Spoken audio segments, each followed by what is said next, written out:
Première épître de Paul aux Corinthiens, chapitre 9. Ne suis-je pas libre?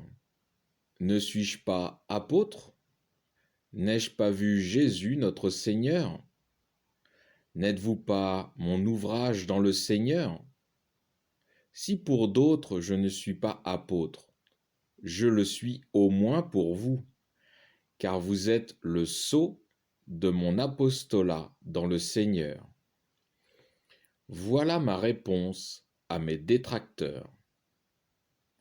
N'avons-nous pas le droit de manger et de boire?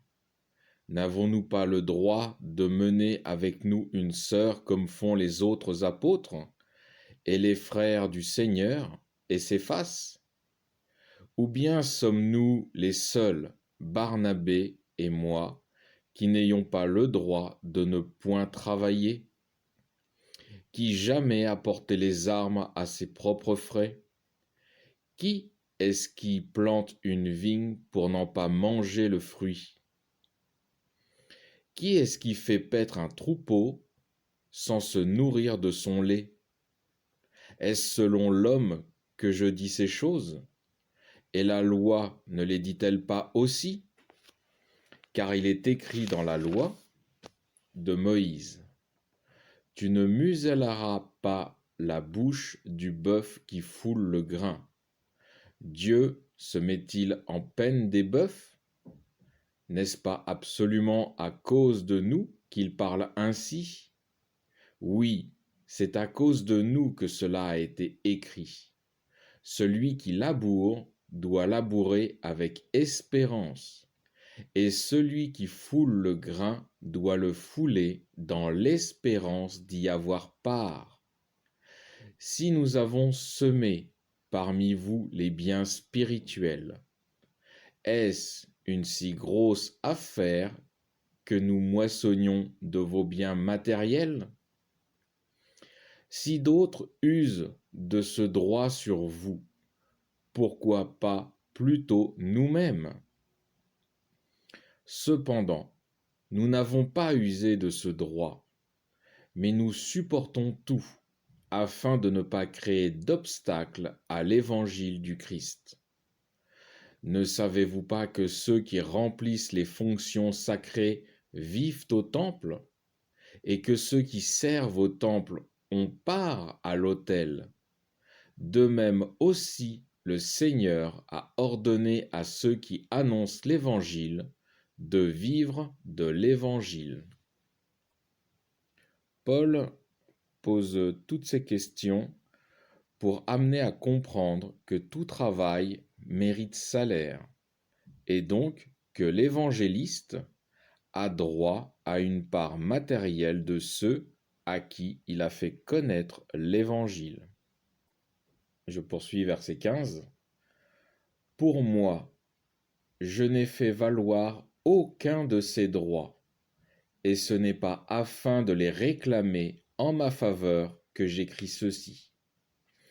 Il me vaudrait mieux mourir que de me laisser enlever ce titre de gloire. Si j'annonce l'Évangile, ce n'est pas pour moi une gloire, c'est une obligation qui m'incombe, et malheur à moi si je n'annonce pas l'Évangile. Si je le faisais de mon propre gré, je mériterais une récompense, mais je le fais par ordre, alors c'est une charge qui m'est confiée. Quelle est donc ma récompense? C'est que prêchant l'Évangile, je l'offre gratuitement, sans user de mon droit de prédicateur de l'Évangile. Car, quoique libre à l'égard de tous, je me suis fait le serviteur de tous, afin d'en gagner un plus grand nombre. Avec les Juifs, j'ai été comme Juif, afin de gagner les Juifs. Avec ceux qui sont sous la loi, comme si j'étais sous la loi, quoique je ne sois pas assujetti à la loi, afin de gagner ceux qui sont sous la loi. Avec ceux qui sont sans la loi, comme si j'étais sans la loi, quoique je ne sois pas sans la loi de Dieu, étant sous la loi du Christ, afin de gagner ceux qui sont sans loi. Je me suis fait faible avec les faibles, afin de gagner les faibles. Je me suis fait à tous, afin de les sauver tous. Je fais tout à cause de l'Évangile, afin d'y avoir part. Ces textes montrent dans quel état d'esprit était l'apôtre Paul, comment il donnait gratuitement pour l'Évangile, car Paul voulait avoir part au royaume de Dieu. C'est pour l'Évangile qu'il vivait, et non pour lui-même. Je poursuis verset 24. Ne le savez-vous pas? Dans les courses du stade, tous courent, mais un seul emporte le prix. Courez de même, afin de le remporter. Quiconque veut lutter s'abstient de tout. Eux pour une couronne périssable, nous pour une impérissable. Pour moi, je cours de même, non comme à l'aventure.